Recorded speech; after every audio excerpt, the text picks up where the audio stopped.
أعوذ بالله من الشيطان الرجيم. بسم الله الرحمن الرحيم. اما بعد فاعوذ باللہ من الشیطان الرجیم. بسم اللہ الرحمن الرحیم. حامیم والکتاب المبین. انا جعلناہ قرآنا عربیا لعلکم تعقلون.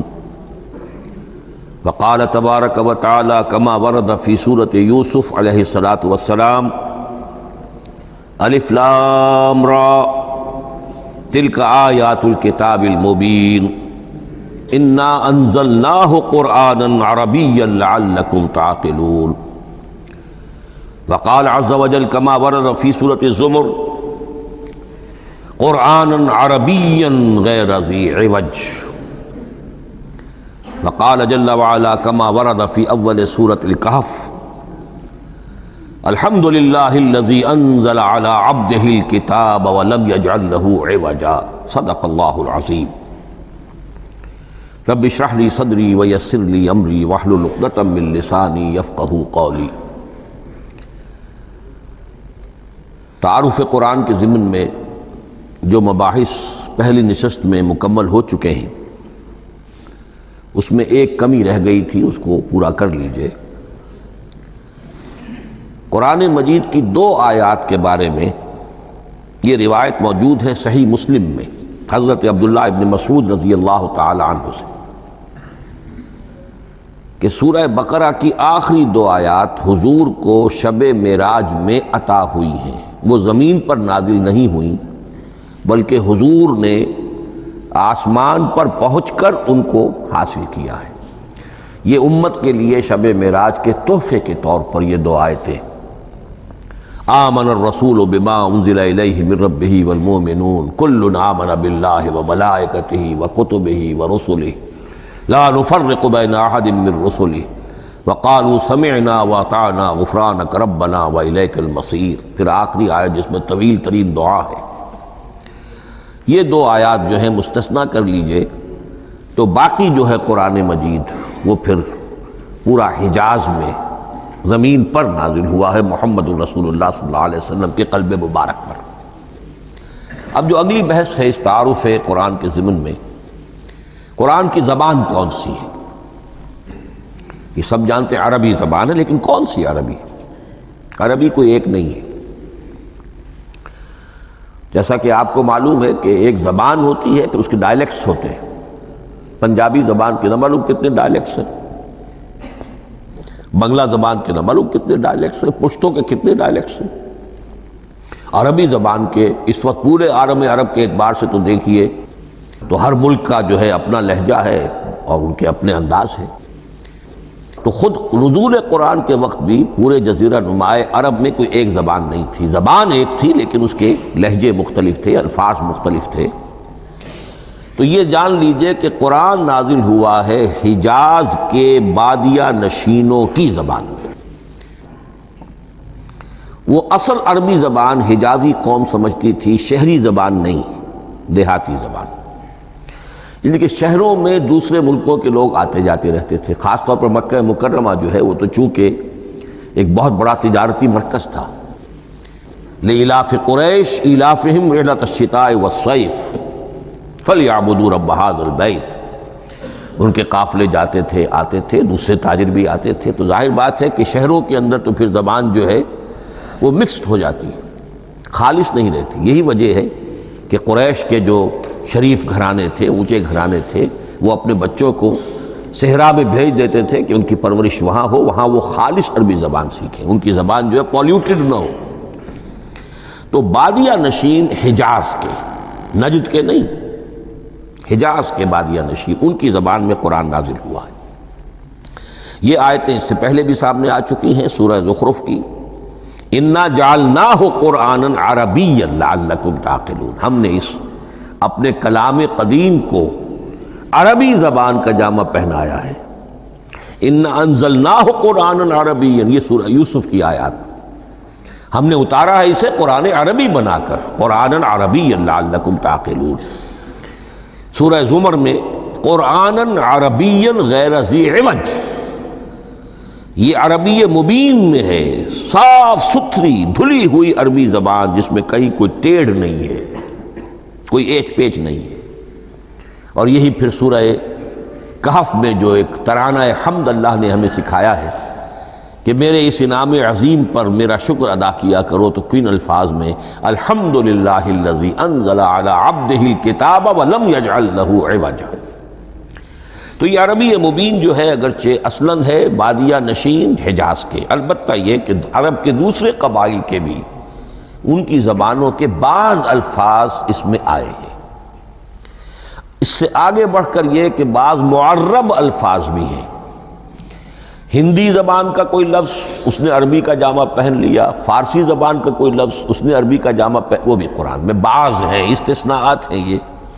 جیسے سنگ گل، یہ فارسی زبان کا لفظ ہے، سنگ گل، وہ سجیل بن کر قرآن مجید میں آ گیا ہے۔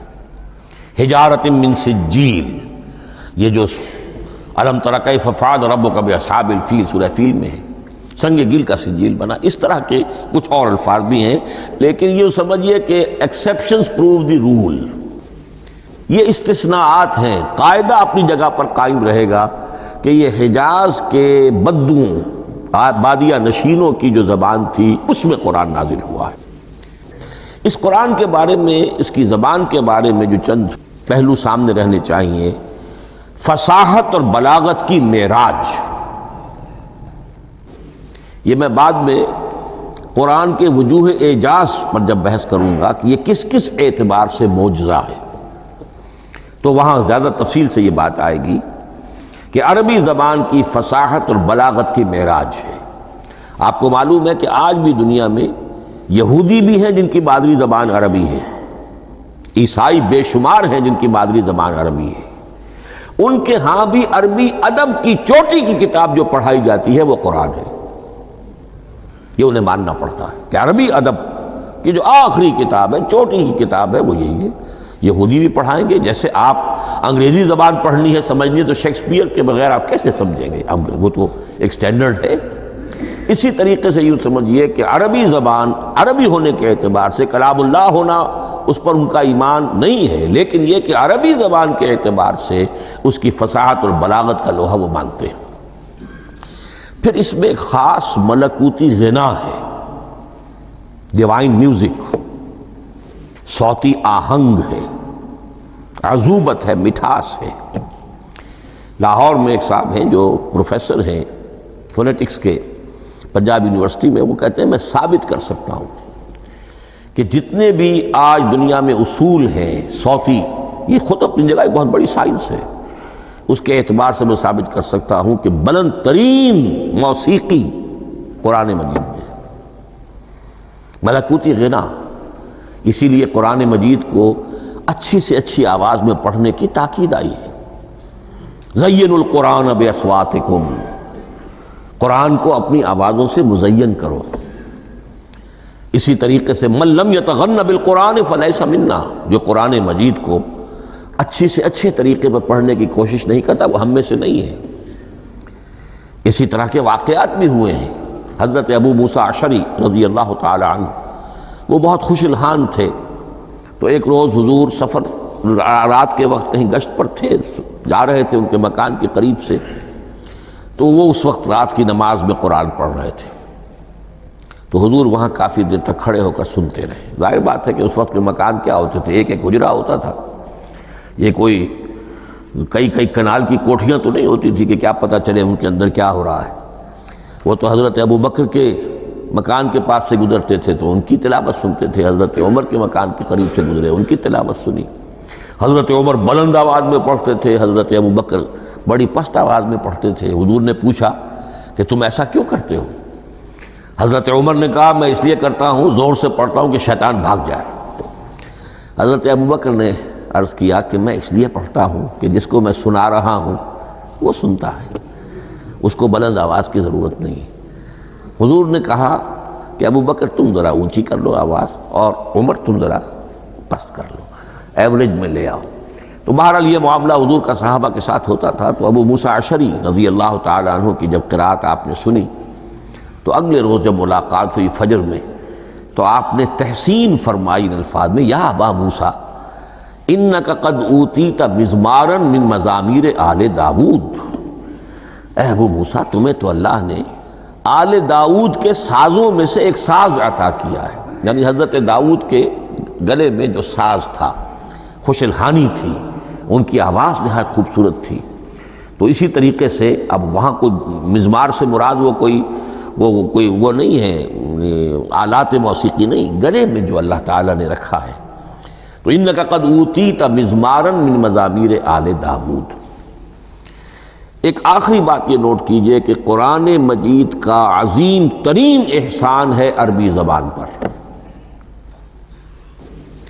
یہ یوں سمجھیے کہ ایک ستون کی طرح اس زبان کو ٹھہرا دیا ہے، اس کو سٹیبل کیا ہے قرآن مجید۔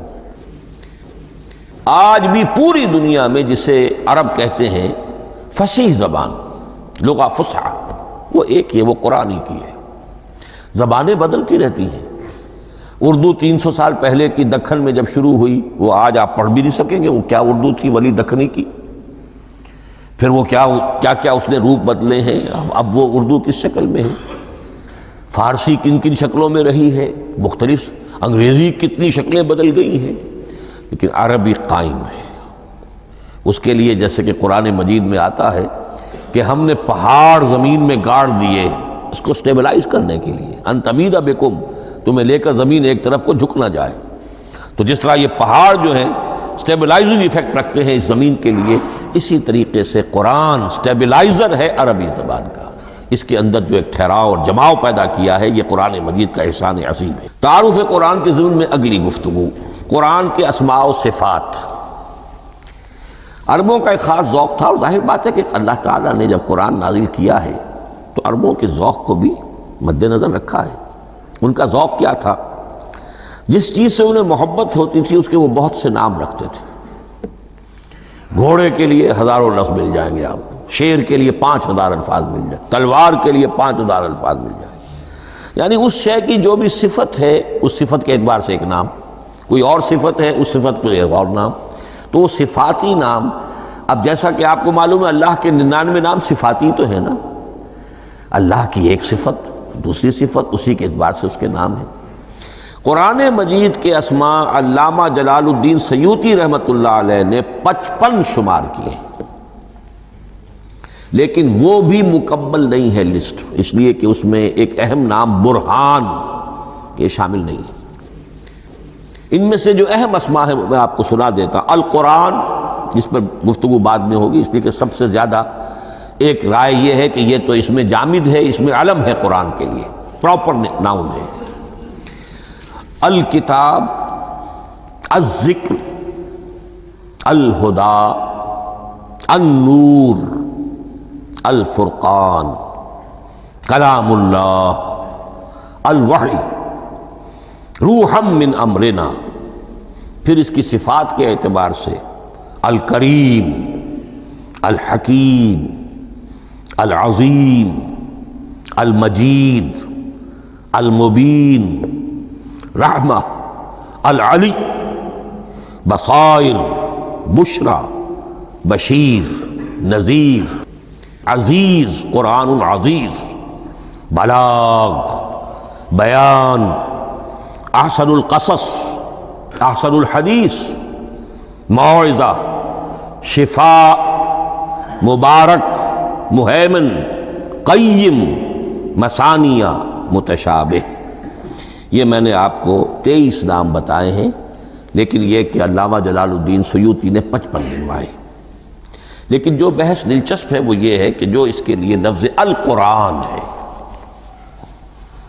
اس کے معنی کیا ہیں اور یہ کس مصدر سے، کس مادے سے یہ لفظ بنا ہے. ایک رائے تو یہ ہے کہ یہ اس میں جامد ہے، یہ مشتق نہیں ہے، کسی مادے سے نکلا ہوا نہیں ہے.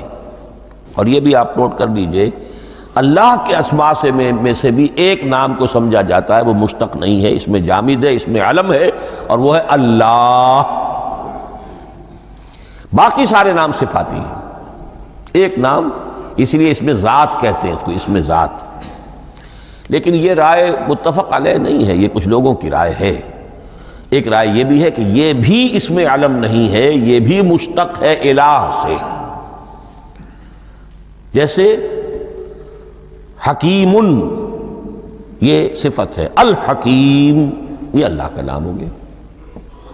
الہ ایک معبود، الالہ معبود برحق، الالہ وہ اللہ بن گیا. ایک رائے یہ. لیکن یہی اسی طریقے سے نوٹ کیجئے کہ قرآن مجید کے بارے میں بھی ایک رائے یہ ہے کہ القرآن اس میں علم ہے، پراپر ناؤن ہے، یہ جامد ہے، یہ مشتق نہیں ہے، کسی اور مادے سے نکلا نہیں. لیکن جو اکثریت کی رائے ہے، جس پر تقریباً اجماع ہے، وہ یہ ہے کہ نہیں، یہ اس میں جامد نہیں، اس میں مشتق ہے. لیکن پھر دو رائے ہیں کہ مادہ کیا ہے. ایک قرن، قاف را نون، اور ایک قرا، قاف را حمزہ. یہ دو مختلف مادوں کے بارے میں رائے ہے کہ قرآن ان سے نکلا ہے.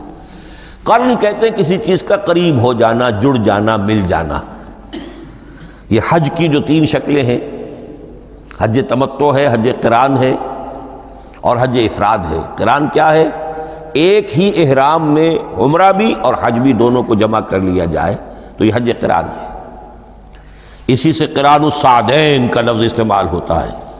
قرینہ اور قرائن جو ہے اسی سے الفاظ. امام فرا کی رائے یہ ہے کہ قرن سے یہ قرآن بنا ہے، اس لیے کہ اس میں بھی اللہ تعالیٰ کی آیات جمع ہو گئی. اسی طرح قرأ، قاف را اور حمزہ، اس قرات کا مصدر بھی بن جاتا ہے، جیسے رجحان، را جیم ہے، رجح سے رجحان. غفران، غفرانک ربنا، پروردگار ہم تیری مغفرت کے خواستگار ہیں. اسی طرح قرآن قرأ سے بنا ہے. مفعول جو ہے وہ مصدر کے معنی میں آ جاتا ہے، یعنی پڑھی جانے والی شے. اور ایک قرأ آتا ہے عربی زبان میں، قرأت الماء فی الحوض، میں نے پانی جمع کر لیا حوض کے اندر. بارش ہوئی، میں نے کچھ پانی حوض میں جمع کر لیا. قرأت الماء فی الحوض. اسی سے قریہ کا لفظ بنا. قریہ بستی کو کہتے ہیں جہاں لوگ جمع ہو کر رہتے ہیں، قریہ. تو اس معنی میں یہ قرآن جو ہے یہ جمع ہے اللہ تعالیٰ کی اسماء صفات اور اللہ کی ذات جو ہے اور اس کی آیات کا جامع ہے. یہ ہے لفظ قرآن کی بحث. اگلی بحث اور بڑی اہم ہے اور دلچسپ ہے، قرآن کا اسلوب کلام کس کیٹیگری میں فال کرتا ہے؟ قرآن کیا ہے؟ ایک شے کی تو سختی سے نفی کی اللہ نے، یہ شعر نہیں ہے. وما علمناہ الشعر وما ينبغی لہ، سورہ یاسین. ہم نے شعر تو انہیں سکھایا ہی نہیں، محمد الرسول اللہ کو صلی اللہ علیہ وسلم. اور وہ شعر ان کے شایان شان بھی نہیں ہے. شاعروں کے بارے میں سورہ شعراء میں چونکہ بالعموم شاعروں کے بارے میں جو بات کہی گئی ہے، وَالشُّعَرَاءُ يَتَّبِعُهُمُ الْغَاوُونَ أَلَمْ تَرَ أَنَّهُمْ فِي كُلِّ وَادٍ يَهِيمُونَ إِنَّهُمْ يَقُولُونَ مَا لَا يَفْعَلُونَ إِلَّا الَّذِينَ آمَنُوا. استثناء تو ہے کہ اچھے لوگ بھی ہوتے ہیں، لیکن اکثر و بیشتر شعراء کا معاملہ یہی ہے، ان کی پیروی کرتے ہیں وہی لوگ کہ جو حد سے گزرنے والے ہوتے ہیں، لا ابالیانہ انداز والے لوگ، غیر سنجیدہ لوگ پیروی کرتے ہیں. خود وہ بھی زمین و آسمان کے قلابے ملاتے ہیں، کبھی ادھر کی بات کبھی ادھر کی بات. اور تیسری بات یہ کہ عام طور پر جو کہتے ہیں وہ کرتے نہیں ہیں. انہم یقولون ما لا یفعلون. تو یہ شعر کی تو نفی کی گئی ہے. قرآن مجید جیسا کہ میں نے آپ کو سنایا تھا سورہ حاقہ کی آیات، انہ لقول رسول کریم وما ہوا بقول شاعر، یہ شاعر کا کلام نہیں۔ البتہ ایک بات نوٹ کیجئے، جسے آزاد شاعری، آزاد نظم کہا جاتا ہے، وہ میرا گمان یہ ہے، میں نے چونکہ ان چیزوں کا کوئی تحقیقی مطالعہ نہیں کیا ہے، کہ شاید وہ ہے ہی قرآن سے ماخوذ آزاد شاعری۔ اس میں وزن نہیں ہوتا، ردم ہوتا ہے۔ آزاد شاعری کے اندر ایک ردم ہوتا ہے، وزن نہیں ہے، ایک مصرع اتنا سا، ایک بڑا لمبا چوڑا، لیکن ردم رہے گا۔ یہ جو آزاد شاعری، بلینک ورس جس کو آپ کہتے ہیں، میرا گمان یہ ہے کہ شاید دنیا میں اس کا رواج قرآن کے بعد ہی ہوا ہو، اور قرآن مجید ہی کی نقالی میں یہ صنف جو ہے ادب کی وہ ایجاد کی گئی ہو۔ واللہ عالم، میں یہ بات دعوے سے نہیں کہہ سکتا، گمان ہے میرا۔ البتہ یہ کہ اب اس سے آگے چلیے، شعر نہیں ہے، نثر ہے، لیکن نثر کے اعتبار سے بھی کون سی کیٹیگری میں آئے گی؟ کیا یہ کتاب عام معنی میں جسے ہم کتاب کہتے ہیں وہ کتاب ہے؟ ایک تو وہ بات تھی نا جو اقبال کے حوالے سے میں نے آپ سے کہی، کتابیں نیز چیزیں دیگر است، اس وقت وہ بات نہیں میں کہہ رہا۔ عام کتابوں سے اس کا فرق کیا ہے؟ ایک کتاب ہوتی ہے، اس میں ہر چیپٹر میں ایک بحث مکمل ہو جاتی ہے، اگلے چیپٹر میں پھر لوٹا کر آپ پہلے چیپٹر کی کوئی بات نہیں کریں گے، پھر وہ بات آگے چلے گی، ابواب ہوں گے، ابواب میں مضمون کے مطابق مضمون آگے بڑھتا چلا جائے گا۔ کتاب کا یہ لازمی وصف ہے۔ قرآن مجید عثمانی میں کتاب نہیں ہے، اس میں قصہ آدم و ابلیس 7 جگہ آ رہا ہے، بار بار آ رہا ہے، سورہ بقرہ میں، سورہ اعراف میں، سورہ ہجر میں، سورہ بنی اسرائیل میں، سورہ کہف میں، پھر سورہ طٰہٰ میں، چلتے جائیے، سورہ صاد میں حضرت موسیٰ علیہ السلام کا قصہ کتنی مرتبہ آ رہا ہے۔ تو قرآن مجید اس کتاب کی کیٹیگری، اس کی ڈیفینیشن پر پورا نہیں اترتا۔ دنیا میں جو کتاب کا معیار ہے، عام اس کا جو اسلوب ہے، اس کی جو ڈیفینیشن ہے، ایک شکل ہوتی ہے مجموعہ مقالات، وہ بھی نہیں ہے، اس میں ہر مقالہ اپنی جگہ پر ایک مکمل شے ہوتی ہے، لیکن یہ کہ وہ دوسرے مقالات سے تو مختلف ہوگی، یہ مجموعہ مقالات بھی نہیں۔ اس کا اسلوب جو ہے وہ خطبے کا ہے، اوریشن، اور یہ کہا جا سکتا ہے it's a collection of divine orations. یہ اللہ تعالیٰ کے خطبات کا مجموعہ ہے۔ مختلف اوقات میں خطبے نازل ہوتے تھے حضور پر صلی اللہ علیہ وسلم، اور یہ بھی جان لیجئے کہ عرب میں ادب کی 2 ہی صنفیں تھیں جو معروف تھیں، یا شعر یا خطبہ، یا خطیب ہوتے تھے بڑے شعلہ بیان خطیب، اور یا شاعر ہوتے تھے۔ تو یہ جب شعر کے اسلوب پر نہیں تھا تو خطابت کا اسلوب ہے جو اللہ نے اختیار فرمایا، اور ہر موقع پر، ہر مرحلے پر جو خطبہ اس وقت کے حالات کی مناسبت سے نازل ہوا وہ ایک صورت ہے۔ تو یہ ہے کلیکشن آف ڈیوائن اوریشنز، یہ اللہ تعالیٰ کے مجموعہ خطبات الہیہ اسے کہا جا سکتا ہے، لیکن اس سے جو چند نتیجے نکلتے ہیں وہ نوٹ کرنے ضروری ہیں۔ خطبے میں مخاطب اور مخاطب کے مابین ایک ریپور ضروری ہے۔ اگر کوئی مصنف بیٹا کتاب لکھ رہا ہے، اس کے سامنے کوئی سامع نہیں ہوتے، وہ تو اپنی مگن میں جو بھی خیال ہے اپنے دل میں وہ لکھ رہا ہے۔ خطبے میں سامنے ہوتے، اگر ان کے درمیان رپورٹ نہ رہے، ہم آہنگی نہ رہے، تو پھر وہ خطبہ غیر مؤثر ہو جائے گا، لوگ جو ہیں ان کو اونگ آنے لگے گی، وہ متوجہ ہی نہیں رہیں گے۔ تو ایک رپورٹ مخاطب اور مخاطب ان کے درمیان۔ دوسرے یہ کہ خطبہ کا ایک وصف لازمی یہ ہوتا ہے کہ ایک واقعاتی پس منظر ہوتا ہے پیچھے موجود۔ اب کوئی شخص ہے سیاسی تقریر کر رہا ہے، ایک خاص پس منظر موجود ہے، اس میں وہ ان چیزوں کی طرف حوالے دیتا چلا جائے گا، صرف کوئی تفصیلات بیان نہیں کرے گا، اس لیے کہ وہ لوگوں کو معلوم ہے آج کے دور کا ایک واقعہ ہے، لوگوں کے علم میں ہے۔ لیکن کتاب میں آپ لکھیں گے تو پھر وہ پورا واقعہ بھی بیان کرنا پڑے گا آپ کو کہ یہ کب ہوا، کیسے ہوا، جس کا میں حوالہ دے رہا ہوں۔ لیکن خطبے کے اندر پس منظر جو ہے وہ موجود ہے، اور اس کے حوالے سے صرف جو اشارات اس کی طرف ہو جائیں گے۔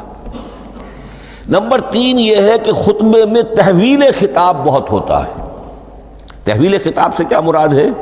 ابھی خطیب آپ سے بات کر رہا ہے، آپ سے مخاطب ہے، اور کسی وقت وہ فلاں کو جو یہاں موجود بھی نہیں ہے وہ نواز شریف صاحب کو خطاب کرنا شروع کر دے گا۔ بھائی نواز شریف تو یہاں نہیں ہے، لیکن خطاب انداز وہ تو تقریر مقرر ہے، سیاسی تقریر کر رہا ہے، نواز شریف کو چیلنج کر رہا ہے، نواز شریف یہ کر دو گے تو ہم یہ کر دیں گے، اور نواز شریف یہ تم غلط کر رہے ہو، یا بے نظیر تمہارا یہ معاملہ۔ ہاں بے نظیر تو وہاں موجود نہیں، صدر ایوب صاحب کو جو بھی گالیاں دی جاتی تھی تقریروں کے اندر وہ خود تو وہاں موجود نہیں ہوتے تھے۔ تو اس میں تحویل خطاب نوٹ کرنا پڑتا، ابھی کس سے بات ہو رہی تھی، ابھی کس سے بات ہو رہی تھی۔ قرآن مجید میں آپ دیکھیں گے ایک آیت میں حضور سے خطاب ہے، اگلی آیت میں کفار سے خطاب ہے، اس سے اگلی آیت میں اہل ایمان سے خطاب ہے۔ تو تحویل خطاب جو ہوتا ہے اس کے حوالے سے نوٹ کرنا پڑتا ہے کہ اس وقت اس آیت کا جو رخ ہے کدھر ہے، اس میں کس کو خطاب کیا جا رہا ہے۔ چوتھی بات یہ ہے کہ خطبے میں صرف عقل سے اپیل نہیں کی جاتی، جذبات سے بھی اپیل ہوتی ہے، اسی لیے خطابی انداز کہلاتا ہے۔ خطابی انداز میں لوگوں کے جذبات سے بھی اپیل کی جاتی ہے، جبکہ آپ ایک مقالہ لکھ رہے ہوں گے اس میں جذبات کی بات نہیں آئے گی، ٹھنڈی ٹھنڈی عقلی باتیں، منطقی باتیں، دلیل صغرا کبرا جوڑیے، نتیجہ نکالیے، وہ لوگوں کے سامنے رکھیے، تصنیف ہے۔ لیکن خطبے کے اندر صرف عقل نہیں، جذبات سے بھی اپیل ہوتی ہے۔ اب یہ سارے اوصاف میں جو بیان کر رہا ہوں یہ سب قرآن مجید میں تمام و کمال بدرجہ اتم موجود ہیں۔ اور آخری بات یہ کہ خطبے میں، اور یہ کہ یہ چیز مشترک ہے غزل میں بھی اور قصیدے میں بھی اور خطبے میں بھی، اس کا اول و آخر بہت جامع اور مؤثر ہونا چاہیے۔ اسی لیے مطلع مقطع یہ خاص طور پر ہوتے ہیں نا، مقطع میں آ پڑی ہے سکون گسترانہ بات، جس غزل کا مطلع جاندار ہے اس کو آدمی پڑھے گا، اور اگر وہ مطلع پھسپھسا ہے وہ باقی نظم پڑھے گا ہی نہیں، چاہے آگے اس کے اندر بڑا عمدہ شعر بھی ہو وہ نہیں پڑھے گا، مطلع ہی جو ہے بے جان ہے، پھسپھسا ہے۔ پھر مقطع آخری جو شعر ہو، تو قصیدے میں بھی یہ ہے اور خطبے میں بھی یہ ہے۔ یہی وجہ ہے کہ قرآن مجید کی صورتوں میں اکثر و بیشتر شروع کی آیات اور آخری آیات انتہائی اہم ہوتی ہیں، بہت جامع ہوتی ہیں، جن کو کہا جاتا ہے کہ یہ سور جو ہیں ان کی ابتدائی آیات، خواتین اور پہلی آیات۔ اب سورہ بقرہ کی آیات شروع کی، پھر آخری جو ابھی میں نے آپ کو سنائی، یہی آل عمران کا معاملہ ہے، کس شان کے ساتھ وہ اٹھ رہی ہے۔ یہی سورہ حج کا ہر جگہ پر آپ دیکھیں گے ابتدائی جو ہے خطیب اگر ایسی بات، ایسا انداز اختیار کرے کہ اپنے سامعین کی توجہ کو اپنی طرف مبذول کرا لے، اگر شروع کا انداز ایسا نہیں ہے تو وہ بات آگے بڑھے گی نہیں۔ آخری بات یہ کہ خطبے میں ہمیشہ یہ ہوگا کہ ایک مین سپیکر جو ہے اس کی ایک بات سامنے ہے کہ میں نے یہ بات اپنے سامعین کے ذہن میں بٹھانی ہے، لیکن دائیں بائیں کی باتیں کرے گا، کوئی قصہ بھی سنائے گا، کوئی شعر پڑھے گا، کوئی اور کوئی لطیفہ بھی سنائے گا۔ ہمارے ہاں کے جو بہترین خطیب جو ہوتے تھے وہ احراری حضرات جو ہے بہترین خطیب ہوتے تھے، اور آپ نے سنا مولانا عطا اللہ شاہ بخاری رحمۃ اللہ علیہ، ان کی تقریریں 6 گھنٹے تک لوگ سنتے تھے، وہ کبھی رلا بھی رہے ہیں کبھی ہنسا بھی رہے ہیں۔ عام آدمی تنقید بھی کرے گا کہ یہ کیا ادھر ادھر کی باتیں کر رہے ہیں، لیکن وہ پھر جب آخری تقریر ہوتی تھی تو جب تقریر ختم ہوتی تھی، جو بات وہ ذہن میں بٹھانا چاہتے تھے، دل میں اتارنا چاہتے تھے، وہ بیٹھ چکی ہوتی تھی۔ باقی یہ کہ ادھر ادھر کی چیزیں جو ہیں وہ آکسیلری چیزیں ہیں وہ رہتی ہیں۔ یہ ہیں 6 اوصاف خطبات کے، اور قرآن مجید کے اندر بھی یہ اوصاف کم و بیش موجود ہیں۔ قرآن کا اسلوب خطبے کا ہے۔ اب اگلی بحث پر آئیے، قرآن مجید کی ترکیب اور تقسیم، سنتھیسس اور ڈویژنز۔ اب اس میں سمجھیے کہ کلام جو ہے اللہ کا کلام ہے، کلام مرکب ہوتا ہے کلمات سے، کلمات حروف سے بنتے ہیں۔ عربی زبان کے حروف 28 یا 29 ہیں، الف اور حمزہ کو ایک ہی مانیں گے تو 28 رہ جائیں گے، الف علیحدہ حمزہ علیحدہ تو 29 ہو جائیں گے. یہ حروف جڑتے ہیں لفظ بنتے ہیں. لفظ محمل بھی ہوتا ہے لیکن کلمہ وہ کہلاتا ہے جو بامانی لفظ ہو. پھر ان کلمات کو آپ جوڑتے ہیں، یہ مرکب توصیفی بن گیا، مرکب اضافی بن گیا، مرکب عددی بن گیا، مرکب جاری بن گیا.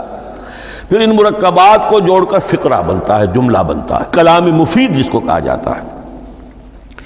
قرآن مجید کے اعتبار سے علامہ سیوطی نے مخصوص جو قرآن کی اصطلاحات ہیں ان کے حوالے سے ایک بات کہی ہے، لیکن واقعہ یہ ہے کہ قرآن کی اصطلاحات خود اپنی ہیں، دنیا کی دوسری کسی بھی اصطلاحات پر ان کو قیاس نہیں کیا جا سکتا. لیکن جاہز چونکہ قدیم تھے، انہوں نے قرآن مجید کو کہا یہ دیوان کی شکل رکھتا ہے، جیسے کہ حافظ کا دیوان کسی اور کا دیوان. سورتیں جو ہیں وہ قصیدوں کی شکل میں ہیں.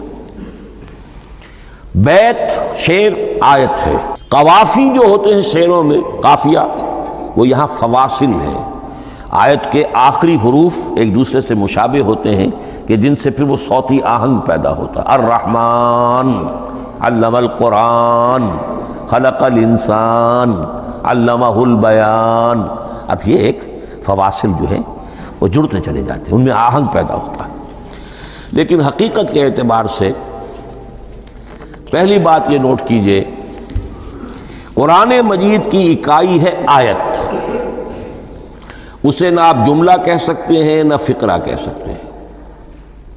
انگریزی میں ہمارا چونکہ بائبل کے لیے بھی جب ورس کا لفظ آ جاتا ہے تو انگریزی تراجم میں، انگریزی تحریروں میں، مقالوں میں ورس قرآن مجید کی آیت کے لیے لفظ آ جاتا ہے، ورس نمبر فلاں.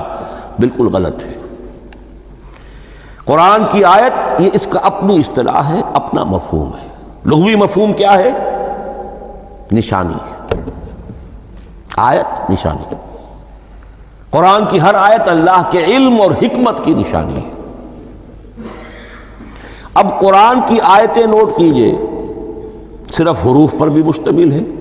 الف لام میم حروف مقطعات اور آیت بن گئی.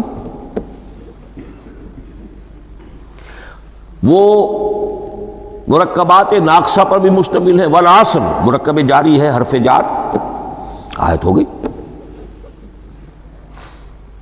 پورے جملے پر بھی مشتمل ہے. ان الانسان لفی خسر ایک جملہ ہے، اور 10 جملوں پر بھی مشتمل ہے. اللہ لا الہ الا ھو الحی القیوم لا تاخذہ سنۃ ولا نوم لہ ما فی السماوات و ما فی الارض الی آخر الآیہ. آیت الکرسی کا انالیسس کیجئے، 10 جملے موجود ہیں اس میں. تو نوٹ کر لیجئے، یہ چیز توقیفی کہلاتی ہے. یہ کسی گرامر کے اصول پر نہیں ہے، کسی منطق کے اصول پر نہیں ہے. آیات قرآنیہ کی تعیین توقیفی ہے، یعنی حضور کے بتانے پر موقوف ہے. حضور نے بتایا والعصر، یہ آیت ہو گئی. آیت ہو گئی، ہم آیت مانیں گے. الف لام میم آیت ہو گئی. قاف حرف ایک ہے، یہ آیت نہیں ہے. نون ایک حرف ہے، آیت نہیں ہے. قاف والقرآن المجید ایک آیت بنی. نون والقلم وما یسطرون ایک آیت بنی. تو اس طریقے سے اس کو کہتے ہیں توقیفی. موقوف علیہ ہے حضور کے بتانے پر. اب اس میں روایات کا اختلاف ہو سکتا ہے کہ حضور سے کوئی روایت یہ ہو کہ یہ ایک آیت بنی یا 2 آیتیں بنی. مثلاً بڑی اہم مثال آپ کو دے رہا ہوں، سورہ مزمل کی جو دوسرا رکوع ہے، پورا دوسرا رکوع وہ ایک آیت شمار ہوتا ہے. اور میرا بڑا گمان رہا بہت عرصے تک کہ یہ ایک آیت نہیں ہو سکتی. یہ مختلف اوقات میں نازل ہوئی ہیں، 2 اوقات میں نازل ہوئی ہے. اور یہ مجھے قول مل گیا علامہ سیوطی کے ہاں، حضرت عبداللہ ابن عباس رضی اللہ تعالی عنہما کا قول کہ یہ 2 آیتیں ایک نہیں. لیکن یہ کہ یہ ہوگا موقوف روایت پر. میں کوئی نہیں ہوں جو اسے قرار دے سکوں. ہاں مجھے اگر کوئی روایت مل جاتی ہے، کوئی خبر یا اثر، خبر محمد الرسول اللہ کی یا اثر آپ کے کسی صحابی کا صلی اللہ علیہ وسلم و رضی اللہ تعالی عنہ، تو پھر یہ ہے کہ ہم مانیں گے. تو اس کو کہتے ہیں توقیفی. آیات اور سور کا معاملہ توقیفی ہے بالکل، یا کسی منطق، کسی گرامر، کسی اصول بیان، کسی پر مبنی نہیں ہے. یہ مبنی ہے حضور کے بتانے پر. اسی طرح سورت کسے کہتے ہیں؟ عربی زبان میں سور کے معنی ہے فصیل. فضرب بینہم بسور لہ باب، سورہ حدید کے اندر الفاظ آئے. اب اس کا کیا تصور دیا گیا کہ ہر آیت جو ہے وہ اللہ کے علم اور حکمت کی نشانی ہے. 10 آیتیں، 20 آیتیں، 100 آیتیں، 285 آیتیں، 286 آیتیں جوڑ کر ایک فصیل باندھ دی گئی. یہ شہر حکمت خداوندی ہے. ایک نظم ہوتا ہے، جیسے آپ شہر کا ٹاؤن پلاننگ آج کا تو بہت بڑا فن ہے، بڑی اسپیشلائزیشن ہے شہر کو پلان کرنا، اس کے اندر کیا کچھ ہونا چاہیے، کس طرح سے ہونا چاہیے. تو یہ سورت جو ہے یہ ایک یونٹ ہے قرآن مجید کی، اور اس کا جو لفظی معنی ہے فصیل، گویا کہ اس نے گھیرے میں لیا ہوا ہے ایک شہر معنی کو، علم و حکمت کے ایک شہر کے گرد یہ فصیل جو ہے پوری ہوئی ہے. اب اس میں نوٹ کر دیجئے جہاں تک، اچھا جیسے آیتیں چھوٹی بھی ہیں بڑی بھی ہیں، والعصر بھی آیت ہے، اور الف لام میم بھی آیت ہے، اور جیسا کہ میں نے عرض کیا آیت الکرسی بھی آیت ہے. اس طرح صورتیں چھوٹی بھی ہیں بڑی بھی ہیں. سورۃ العصر 3 آیتیں، سورۃ الکوثر 3 آیتیں، سورۃ النصر 3 آیتیں. 3 ہی صورتیں 3 آیتوں پر مشتمل ہیں. 3 سے کم پر کوئی نہیں، 2 آیات کی کوئی صورت نہیں ہے. لیکن آگے آپ چلتے جائیے، اس کی بڑی سے بڑی تعداد سورہ بقرہ جو ہے سب سے بڑی ہے. تو آیت اور سورت کے علاوہ دور صحابہ میں صرف ایک لفظ اور تھا قرآن کی تقسیم کے ضمن میں، اور وہ تھا منزل یا حزب.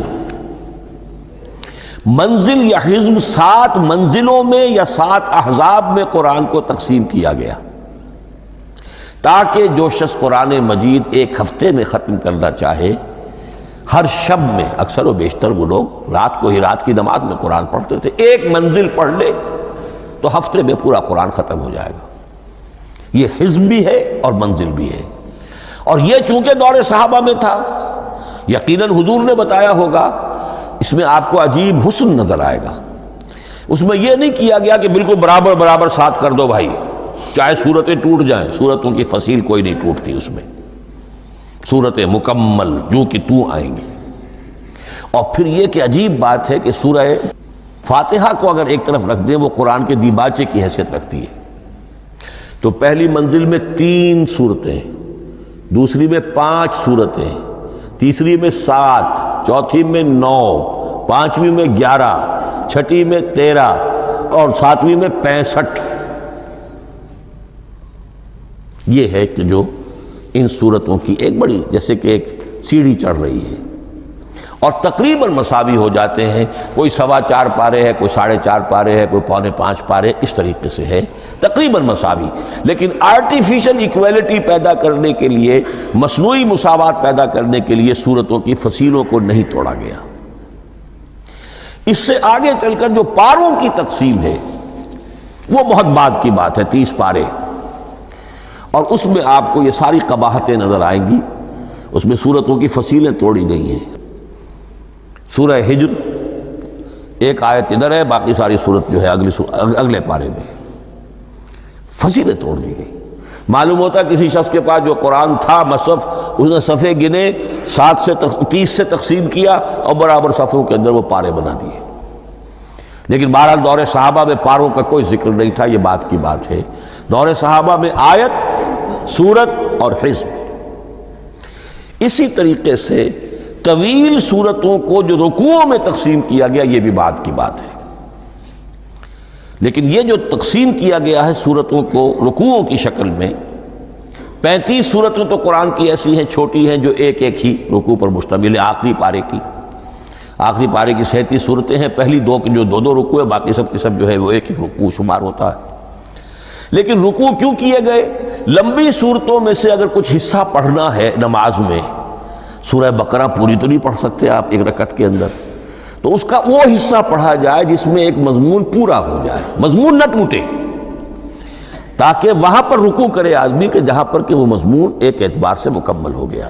تو رکوع سے رکعت ہے، رکوع ہے، اس رکعت کے اندر ایک حصہ اتنا پڑھا جائے تاکہ مضمون جو ہے وہ خوبصورت رہے اور اس کا سلسلہ برقرار رہے. یہ تقسیم بھی اگرچہ بہت ہی ایک بدنام شخص ہے ہماری تاریخ کا، حجاج ابن یوسف، یہ اس کی ہوئی تقسیم ہے یا اس نے کرائی ہے، بہرحال اس کی طرف منسوب ہے، اور یہ بات ماننی پڑتی ہے کہ بڑے گہرے غور و فکر سے تقسیم کی گئی ہے، الل ٹپ نہیں ہے، بلکہ اس کے لیے واقعتاً غور کر کے جہاں وہ مضمون ختم ہوتا ہے، کہیں کہیں آپ اختلاف کر سکتے ہیں اور آپ کو حق حاصل ہے، اس لیے کہ یہ چیزیں توقیفی نہیں ہیں، یہ حضور کی بتائی ہوئی نہیں ہے، نہ رکوعوں کی تقسیم۔ اب سعودی عرب میں جو قرآن مجید چھپ رہے ہیں ان میں حزب ہو گئے ہیں، یعنی ہر پارے کو پارے برقرار رکھ کر 8 حزب بنا دیے انہوں نے، 4 حزب بنا دیے اور پھر نصف حزب کر کے 8 حصے کر دیے۔ تو یہ چیزیں جو ہمارے ہاں رکوع تو پاروں سے ادھر ادھر ہو جاتے ہیں، پارا بدل گیا رکوع وہی چل رہا ہے، اس لیے کہ رکوع میں مضمون کو پیش نظر رکھا گیا ہے، جبکہ پارے میں مضمون کو نہیں سامنے رکھا گیا۔ تو رکوع کا معاملہ جو ہے چاہے وہ حجاج ابن یوسف ہی نے کیا ہے، لیکن یہ کہ بہرحال وہ بہت صحیح ہے، اکثر و بیشتر، کہیں کہیں آپ اس سے اختلاف کر سکتے ہیں۔ تو یہ تو اس کا ہم نے آپ کے سامنے رکھا سنتھیسس۔ اب اگلا موضوع ہے ترتیب و تدوین کیسے ہوئی۔ ان علینا جمعہ و قرآنہ، ہمارے ذمے ہے اس کو جمع بھی کرنا اور پڑھوانا بھی، اور پڑھوانے میں ترتیب آ جائے گی لازماً۔ لیکن یہ کہ ایک بات تو اس میں بالکل متفق علیہ ہے جس میں کسی شک و شبے کی گنجائش نہیں، قرآن کی ترتیب نزولی اور تھی، ترتیب مصحف اور ہے۔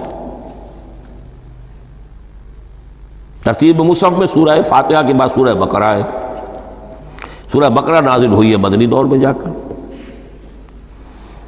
پھر سورہ آل عمران ہے وہ بھی مدنی ہے، سورہ نساء ہے وہ مدنی ہے، سورہ مائدہ ہے وہ مدنی، پھر آئی ہے سورہ انفال اور سورہ توبہ۔ یہ سورہ انفال تو مدنی نہیں، سورہ انعام اور سورہ اعراف یہ ہے کہ جو مکیات ہیں، یہ کہ بھی مکی دور کی بھی آخری زمانے کی ہیں۔ ابتدائی جو مکی صورتیں وہ سب سے آخری حصے میں ہیں، 29واں پارہ اور 30واں پارہ۔ تو ترتیب نزولی اور تھی، ترتیب مصحف اور ہے، اس میں تو کسی شک و شبے کی گنجائش نہیں۔ لیکن ہمارے ہاں اہل تشیع نے اس چیز کو بہت اچھالا ہے۔ ان میں سے بعض گروہ ایسے ہیں جن کا کہنا یہ ہے کہ اصل قرآن جو ہے وہ ترتیب نزولی کے مطابق تھا، یہ ترتیب تو عثمان نے کر دی رضی اللہ تعالی عنہ۔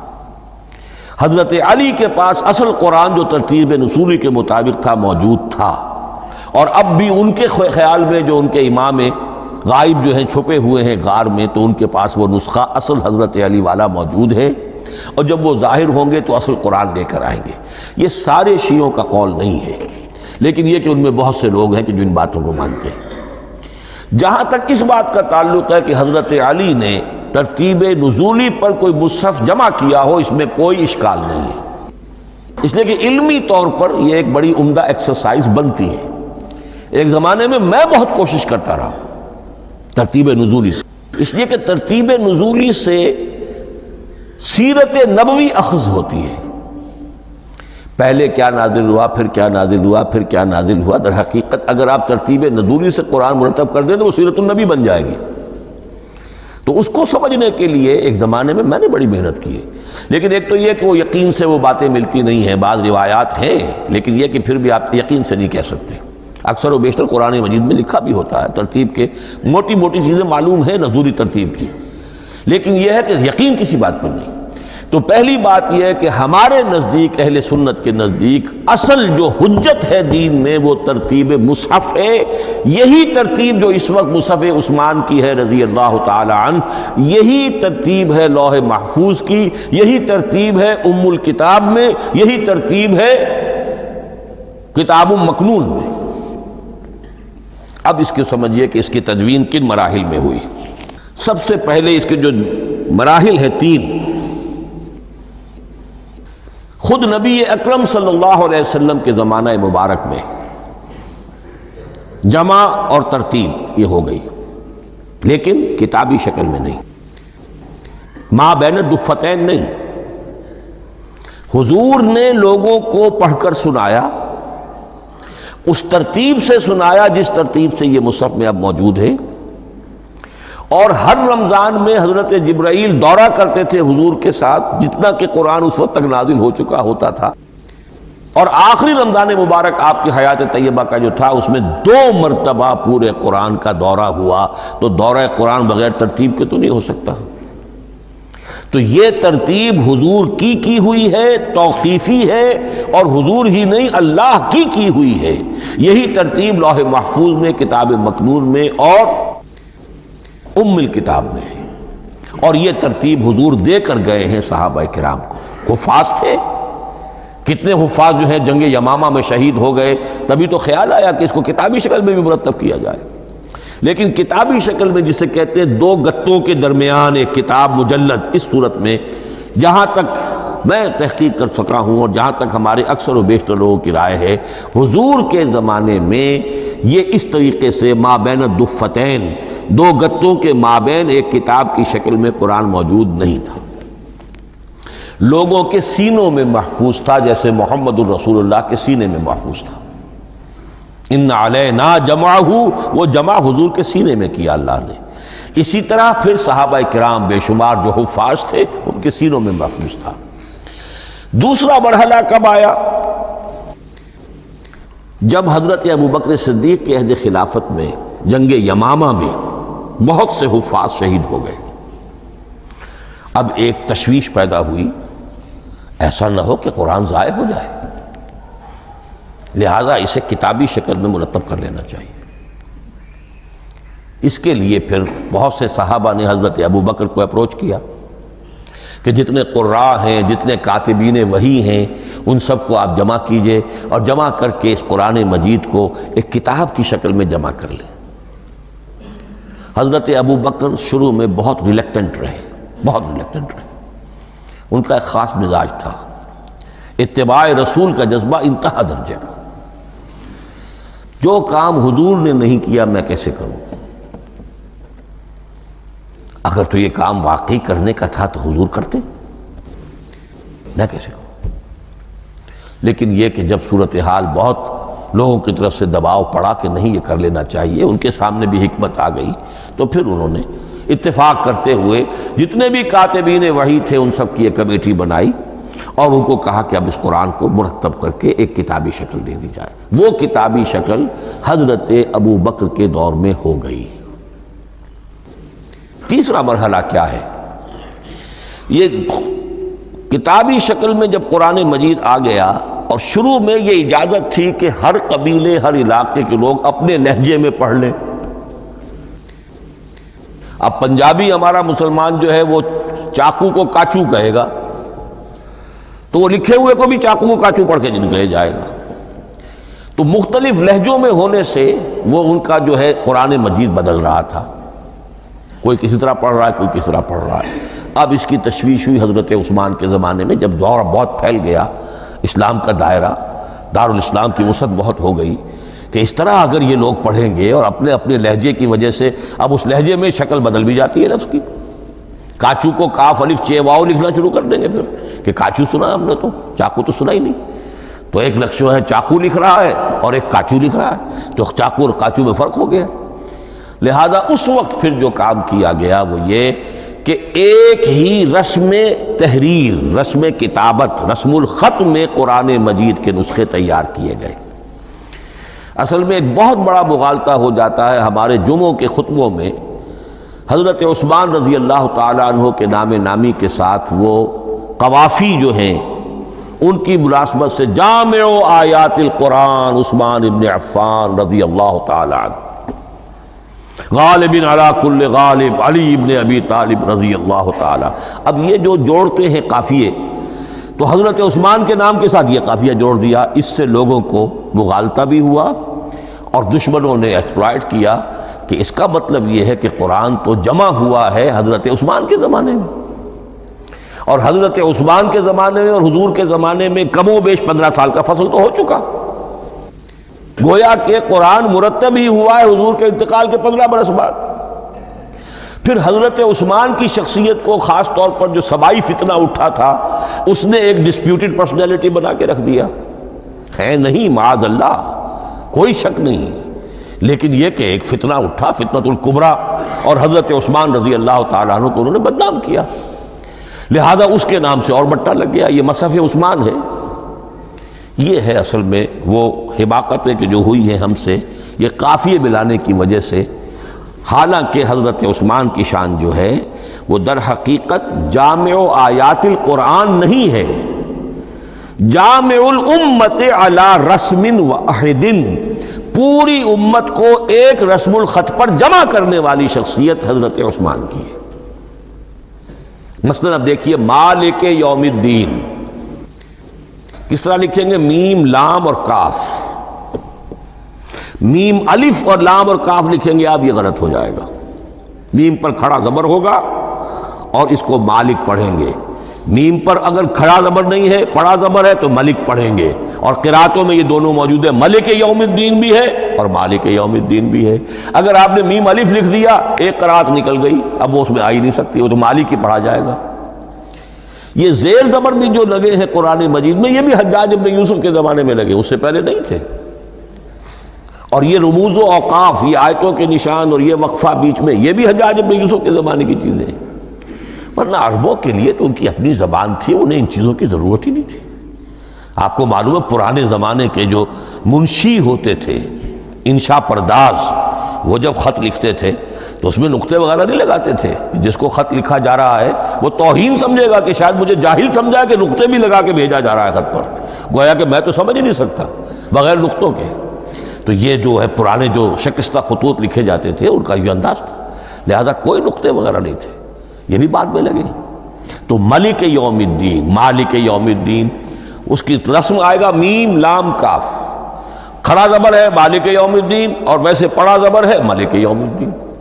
یہ رسم الخط ہے جس پر کہ حضرت عثمان رضی اللہ تعالی عنہ نے پوری امت کو جمع کر دیا، اور اس کے نسخے تیار کرا کے، مختلف روایات میں آتا ہے 5 یا 7 نسخے تھے، ایک مدینہ منورہ میں رکھا اپنے پاس، اور اسی پر ان کے خون کے دھبے بھی ہیں، اور وہ نسخہ قرآن مجید کا اب استنبول کے اندر ہے، توپ کاپی کا جو عجائب خانہ ہے، عجائب گھر ہے، جس میں جہاں نوادرات کے ساتھ ساتھ حضور کے بھی کچھ تبرکات اور جمع ہیں، وہاں وہ نسخہ موجود ہے۔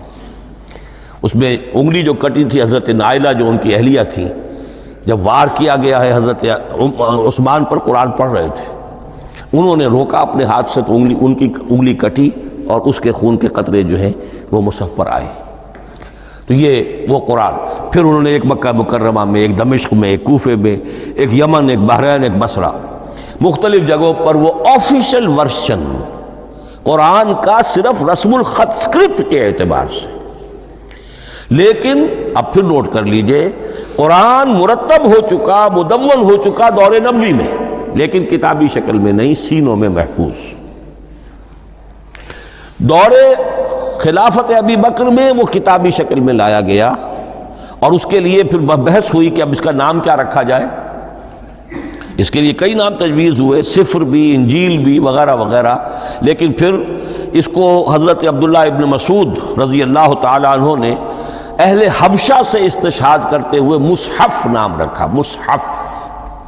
یہ مصحف بن گیا حضرت ابو بکر کے زمانے میں، لیکن مصحف کی قرات کے جو فرق ہو رہے تھے تو وہ لکھنے کے اندر بھی فرق آنا شروع ہو گیا، اس کو دور کیا حضرت عثمان نے، اس کا آفیشل ورشن تیار کروایا، ایک رسم الخط پر پوری امت کو جمع کر دیا، باقی جو نسخے تھے انہیں آپ نے پھر ضائع کر دیا، تاکہ کوئی اور یہ نہ رہے کہ اب یہ بھی ایک تھا پرانا نسخہ نکل آیا، اس میں تو یہ لفظ اس طرح لکھا ہوا ہے۔ تو جامع الامت علی رسم واحد، ایک ہی رسم الخط پر پوری امت کو جمع کرنے والی شخصیت وہ حضرت عثمان کی ہے رضی اللہ تعالی عنہ۔ بہرحال یہ نوٹ کیجئے کہ یہ مرحلہ بھی حضرت عثمان کے زمانے میں، تو یوں سمجھیے کہ حضرت عثمان کا پورا عہد بھی آپ جوڑ لیں تو آپ کی جو شہادت ہے وہ تقریباً یوں سمجھیے کہ حضور کے انتقال کے وہ 25 برس بعد ہے، گویا ربع صدی کے اندر اندر حضور کے انتقال کے بعد، چوتھائی صدی کے اندر اندر سارے مراحل طے ہو گئے۔ یہی وجہ ہے میں نے شروع میں آپ کو بتایا تھا کہ پوری دنیا یہ مانتی ہے کہ آج جو قرآن مسلمانوں کے پاس ہے یہ ہے وہی جو محمد عربی صلی اللہ علیہ وسلم نے اپنی امت کو دیا تھا۔ یہ دوسری بات ہے کہ ہم سمجھتے ہیں کہ محمد عربی صلی اللہ علیہ وسلم کو یہ اللہ کے کلام کی صورت میں حضرت جبرائیل نے پہنچایا تھا، وہ اس کو نہیں مانتے، لیکن یہ حصہ اس کا ماننے پر مجبور ہیں کہ وہ اصل قرآن اپنی اسی انٹیگریٹی کے ساتھ، اپنے پوری پیور، اس کا جو بھی ہے ٹیکسٹ پیور ہے اور اس کی انٹیگریٹی میں کوئی شک و شبہ کی گنجائش نہیں ہے کہ یہ وہی شے ہے جو محمد نے اپنی امت کو عطا فرمائی تھی صلی اللہ علیہ وسلم۔ ایک آخری بات، چل میرے پاس 3 منٹ ہیں، یہ جو میں نے آپ کو ترتیب بتائی تھی قرآن کی، آیتیں، سورتیں، پھر حزب، اب اس میں ایک شے نوٹ کر لیجئے۔ آیت اللہ تعالیٰ کے علم و حکمت کا ایک نمونہ ہے، آیتوں کو جوڑ کر جب سورت بنائی تو آیتوں کے اندر جو ربط ہے، اس ربط آیات سے ایک اور معنی، ایک اور حکمت کا دروازہ کھلتا ہے۔ جیسے موتی ہے، ہر موتی بڑا خوبصورت ہے، لیکن جس ترتیب سے آپ نے پرویا، اس کو دھاگے میں ہار بنایا، اس ترتیب سے اس کا حسن دوبالا ہو جائے گا۔ ہر موتی کا اپنی جگہ پر ایک حسن ہے، لیکن اس ترتیب کی وجہ سے اس کے حسن کا ایک اور پہلو ظاہر ہوگا۔ اسی طرح قرآن مجید کی صورتوں میں ربط آیات بہت اہم ہے۔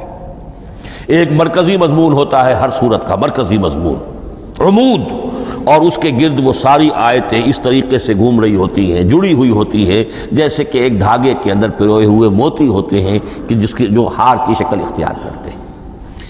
دوسری بات یہ، اکثر و بیشتر صورتیں قرآن مجید میں جوڑوں کی شکل میں ہیں۔ ایک مضمون کا ایک پہلو اس جوڑے کے ایک فرد میں، اور دوسرا پہلو اسی کا دوسرے فرد میں۔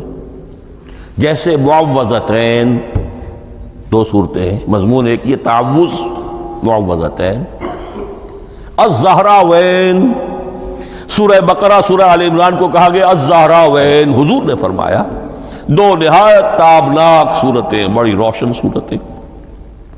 جیسے آپ دیکھیں گے یا ایھا المدثر یا ایھا المزمل قم اللیل الا قلیلا یا ایھا المدثر قم فانذر، ایک ہی طرح کا اٹھان ہے، حضور سے خطاب ہو رہا ہے۔ سورۃ الضحیٰ، سورۃ الانشراح، یہ تمام جوڑوں کی شکل میں۔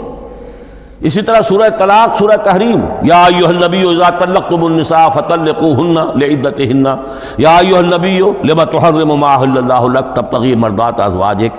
شوہر اور بیوی کے درمیان تعلق یا تو اتنا گہرا ہو جاتا ہے کہ ایک دوسرے کے لحاظ میں وہ حدود خدابندی ٹوٹنے لگے، بیوی کی وجہ سے آپ نے کسی حرام شے کو حلال کر لیا یا حلال کو حرام کر لیا، بیوی کو ناپسند ہے وہ شے، تو حضور سے ذرا سا یہ ہو گیا تھا معاملہ۔ اپنی ازواج مطہرات حضرت عائشہ اور حضرت حفصہ رضی اللہ تعالیٰ عنہما، ان دونوں کی رضا جوئی کے لیے وہ خاص قسم کا شہد ہے، قسم کھا لی آپ نے کہ میں اسے استعمال نہیں کروں گا۔ لما تحرم ما احل اللہ لک، اے نبی آپ کیوں حرام کرتے ہیں اپنے اوپر وہ شے جو اللہ نے آپ کے لیے حلال کی ہے؟ تبتغی مرضات ازواجک، اپنی بیویوں کی رضا جوئی میں۔ یہ ایک انتہا ہوئی۔ دوسری انتہا کیا ہے؟ میاں اور بیوی میں اتنا بودھ ہو جائے کہ طلاق تک نوبت آ جائے، تو سورۃ التحریم ایک انتہا کو بیان کر رہی ہے، سورہ طلاق اگلی اس کے ساتھ جڑی ہوئی وہ دوسری انتہا کو بیان کر رہی ہے۔ سورہ صف حضور کے مقصد بعثت کو بیان کر رہی ہے، سورہ جمعہ آپ کے طریقہ کار کو بیان کر رہی ہے۔ اس طرح قرآن مجید کی اکثر و بیشتر صورتیں جو ہیں وہ جوڑوں کی شکل میں ہیں۔ اور میرا خیال یہ ہے کہ وقت ختم ہو گیا ہے، اس مضمون کا تھوڑا سا حصہ باقی ہے، وہ انشاءاللہ میں اب اگلی نشست میں لوں گا۔ بارک اللہ لی ولکم فی القرآن العظیم ونفعنی وإیاکم بالآیات والذکر الحکیم۔